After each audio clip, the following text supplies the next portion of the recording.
Well, kids, I wonder, as we start, if you could tell me what your favourite place to eat is. Not like at home. I mean, if you're going out for a special meal, where would you like to go? Ben? Definitely McDonald's. Definitely McDonald's. Lucy? A restaurant. Okay. Fantastic. Jacob, what about you? Nando's and Mackie D's. Fantastic. Go on, Tim. You go. Nando's and Frankie and Benny's. Oh, yeah, good choice. Have you got one, Ewan? Pizza place. Fantastic. Arthur, have you got one hidden away down there? Can't actually see you. No, don't worry. Well, there's lots of different places to go to eat if you want to get satisfied for your hunger. If you're feeling really hungry, you go down in your car with your mum and dad. You could go to McDonald's, you could go to Nando's, you could go to a pizza place, wherever you like. I remember when we were on holiday recently, we were walking down the street and we looked at all the little boards outside the restaurants and think, where could we go? They all sound so nice. Well, like we can get hungry in our bellies. We can have a spiritual hunger too. We can have a hunger for God. So earlier in Matthew said, "Blessed are those who hunger and thirst for righteousness, for they will be filled." And righteousness is being right with God. But where can we go to get that hunger satisfied? It might seem like there's lots of options, like there's lots of religions, lots of people that can give it to us.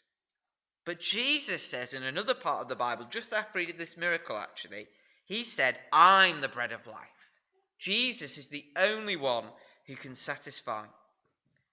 You should run to Jesus asking for him to feed you spiritually. But why? Well, we're going to see that in 3 reasons from this passage, 3 reasons why only Jesus can satisfy that hunger. And firstly, we should say to Jesus, "Feed me because of your compassion." I wonder what you believe is the attitude of God when you're in need, what he thinks. Do you think maybe God will think to himself, "I've got more important things to do than sort out his problems"? Do you think God will get impatient with you, like, "Will you stop asking for that?" Well, look at Jesus here. Verse 13, when Jesus heard what had happened, that John had been killed, he withdrew by boat privately to a solitary place. There's 2 words there, privately and solitary. The intention is to be on his own.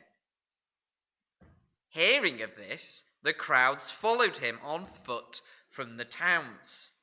Now, I know sometimes when I want to go somewhere privately and solitary, if I get disturbed, I feel a bit grumpy. Give me some peace. Give me some space. But what does Jesus do? When Jesus landed and saw a large crowd, he had compassion on them and healed those who were ill. He had compassion. Now, that word for compassion actually comes from the word for guts. So he had a gut-wrenching feeling of love for these people deep down in his belly. We watched a program earlier this year called Race Across the World, and the contestants had to go from Mexico to the bottom of Argentina on public transport and things, and they only had the money it would have cost for a plane ride. And during that journey, one of the pairs came to Brazil, and they came across a group of street children. And they were just so shocked and amazed at what they saw, that their little bag full of very few supplies, they just had to give it. They were so moved with compassion. And when in the end they won it, they actually gave half of their money to help a street children charity because they'd seen this and it caused them to have compassion. Now, Matthew often uses this word of Jesus. Why is that? Well, I wonder whether his own experience of Jesus played a part. Matthew was called as a disciple by Jesus. Jesus came to his house for tea, and the religious leaders said to the disciples, "Why does your teacher eat with tax collectors and sinners? Why does he have compassion on people like that?" But Jesus responded, "It's not the healthy who need a doctor, but those who are ill. Go and learn what this means. I desire mercy, not sacrifice. For I have not come to call the righteous, but sinners. Now, if you've been reading the Bible for a while, you know the Pharisees are the bad guys. But the Pharisees were the soundest people of their day. If the Pharisees were around today, they'd be carrying their leather-bound Bibles to the synagogue. They'd have a shelf full of Banner of Truth books at home. They'd have a phone full of sermons. They were sound. They just missed one thing. They missed mercy. They missed compassion. And so Matthew often draws our attention to Jesus' compassion here on those who are ill physically. But we're meant to see beyond that, to his compassion on those who are ill spiritually. The religious leaders of the day, they had no sympathy, they had no compassion on people who'd broken God's law. But Jesus looked on those who were ill in their souls, and he had compassion. I wonder whether you really expect Jesus to be like that. I know that you know Jesus is, quote unquote, the most loving person ever. We learnt that when we were tiny. But the Bible tells us we need to have power to grasp how wide, long, high, and deep is the love of Christ.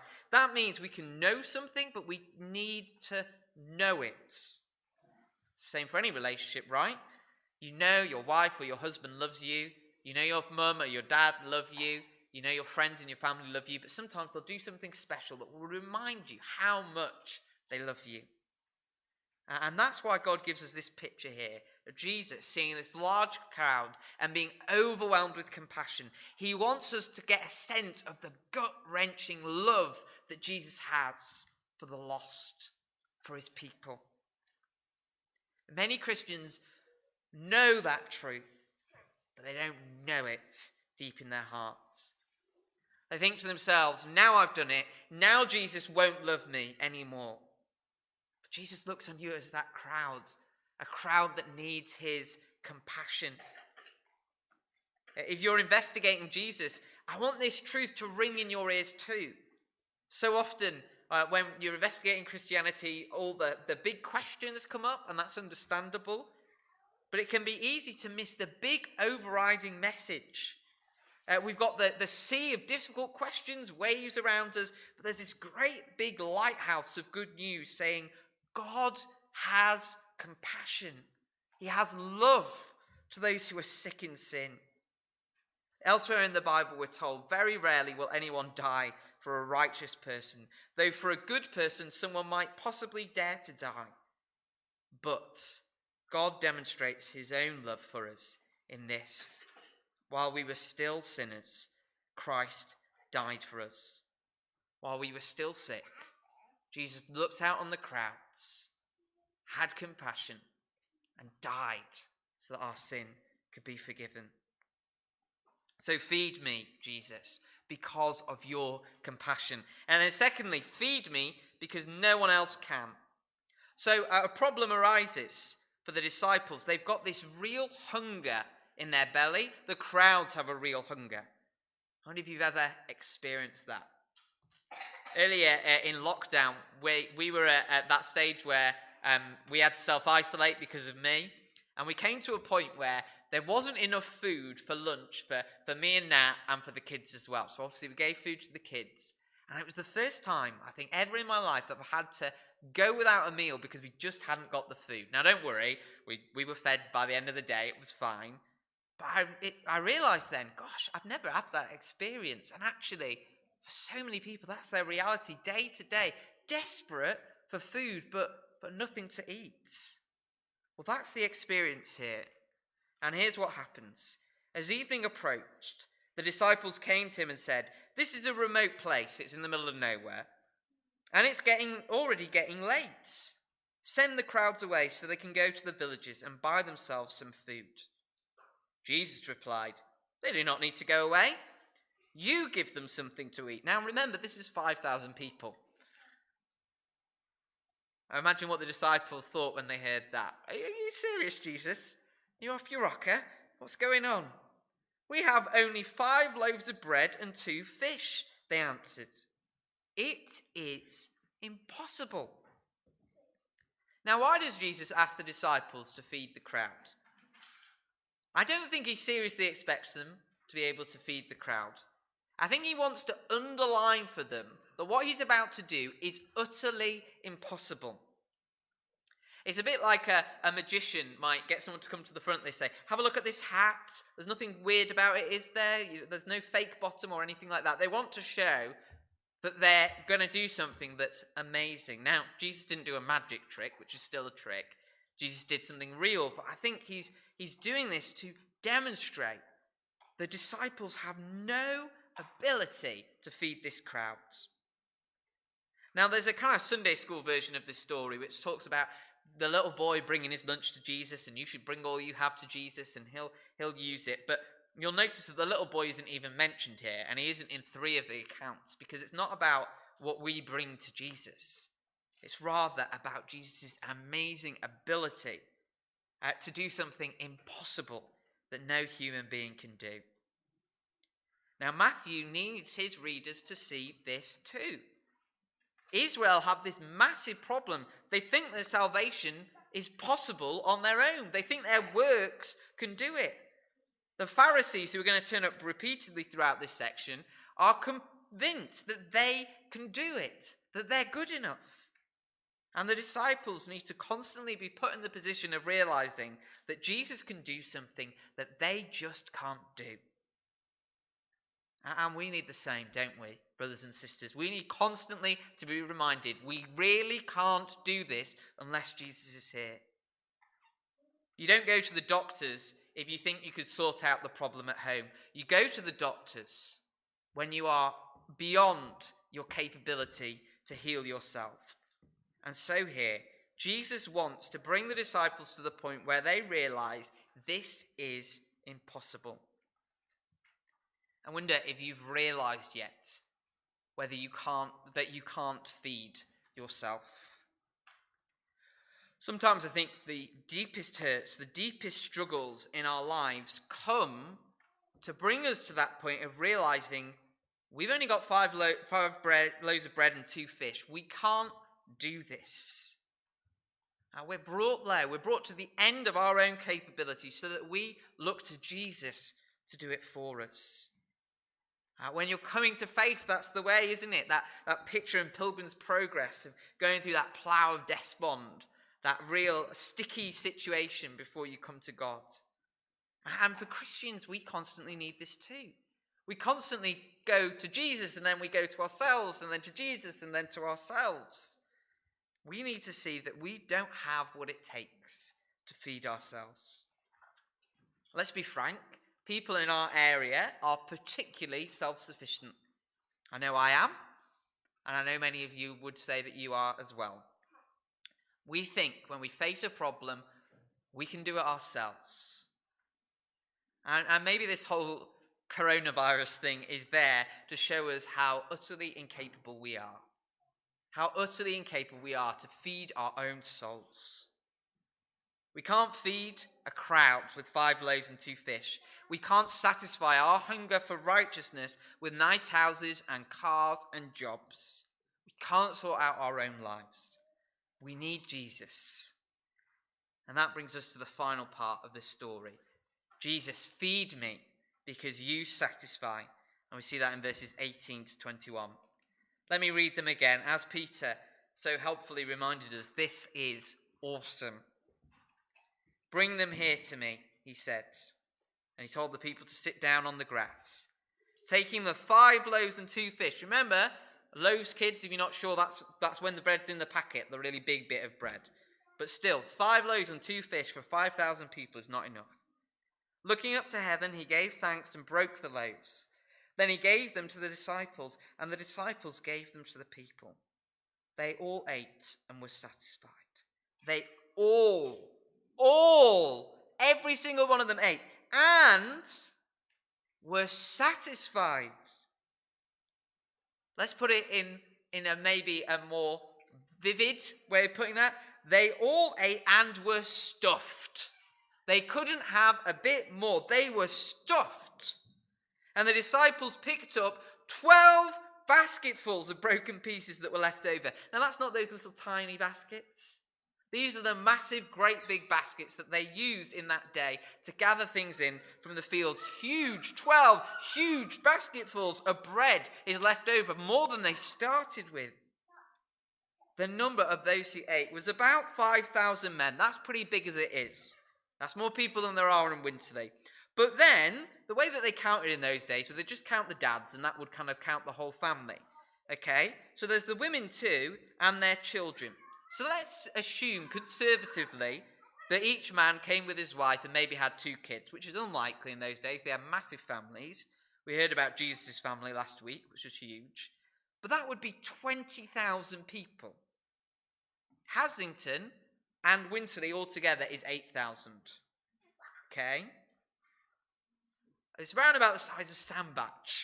That's the amount of people we're talking here. It is a huge number of people. And all of them were satisfied by Jesus. That's a picture of Jesus' abundant ability to provide.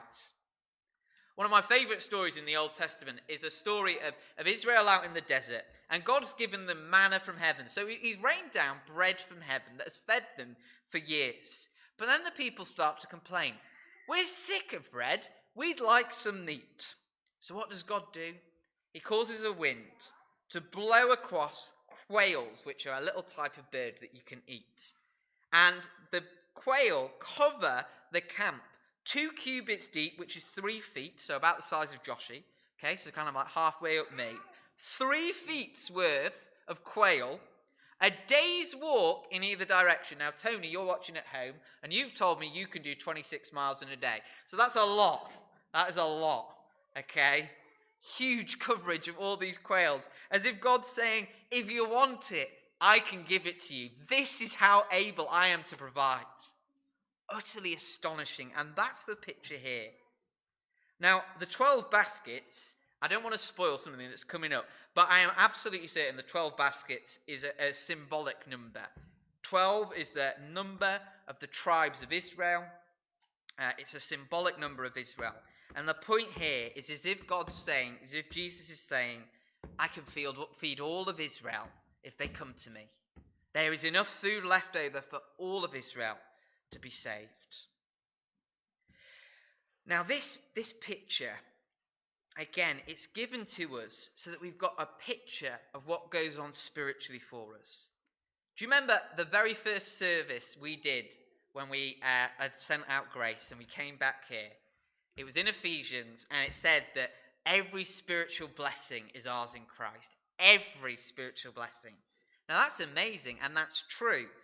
But the thing with spiritual blessings is you can't get hold of them, can you? It's really hard to grasp what every spiritual blessing means. But this amazing picture of 5,000 men and their families being fed to the point of being stuffed and 12 huge baskets being filled over, that's meant to give you a picture of how able Jesus is to satisfy you. It's to make you say, wow, I don't need to turn anywhere else for satisfaction in life because nothing can fill me in the way that he can. Perhaps you're investigating Jesus and you think, well, maybe it's true, but I'm not sure it's going to make a huge difference to my life. Well, that picture's there so that you might feel what it would be to trust in Jesus. He will satisfy you to the point of being stuffed with blessing. And Christians, aren't we like these disciples? And maybe we look out at the crowds around us, the crowd of this church, the crowd of our community. We look around and we say, how are we meant to sort out all the problems going on at the moment? How are we meant to help them? How am I meant to sort out all the problems in my life right now? And Jesus is sat right there saying, hello, I can fill you to the point that you can't eat anymore if you just turn to me. If we ever say to ourselves, how can I be forgiven for sinning again? How can I get closer to God? How can I feel God's love in this ridiculous time that we're living in? Then Jesus is just sat waving at us like, hello, I can feed you. I can satisfy. I can stuff you with blessing. If only you'll come to me. And yet, how often do we turn to other things? How often do we think that the other things of life are what we need to give us that bit of satisfaction for the hunger at this moment? Nothing and no one can bring us the satisfaction Jesus can bring. He is like a Christmas dinner, and everything else is like one of those pieces of celery that really don't fill you up. That's the difference. I'll be honest, when I go wandering around town looking for a meal, I'm not fancy. I'm not looking, well, I do look at the prices, but the other way around. I'm not looking for the fanciest meal that will make me feel sophisticated. I'm looking for something that will make me leave absolutely full. I want to leave having tasted something good and feeling full. And don't we all want that from life? Don't we want something that will stuff up that hole within us, that longing within us? Friends, that is what Jesus offers. He offers such an abounding compassion that we'll never see the end of it. He offers something that nothing and no one else can give, including ourselves. And he offers something that can truly satisfy. So don't look to anything else other than Jesus to feed the hunger in your soul.